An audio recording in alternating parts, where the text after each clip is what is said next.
ধুত, এই রিলেশনশিপটাকে আমি আর কন্টিনিউ করতে পারবো না।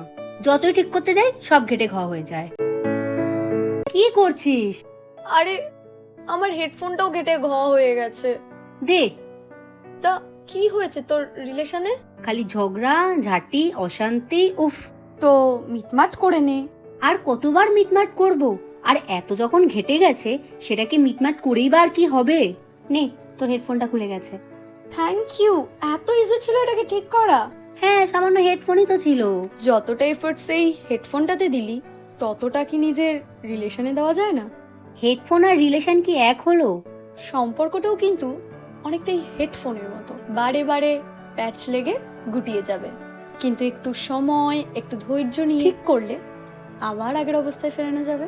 এর বদলে তো আমি ব্লুটুথ ইয়ারবাডস ইউজ করতে পারি। কিন্তু এর তো একটা আলাদাই বিশেষত্ব আছে। কি সুন্দর দুটো মানুষকে এক জায়গায় করে দেয়। हम तुम कितने पास हैं, कितनी दूर हैं चांद सितारे।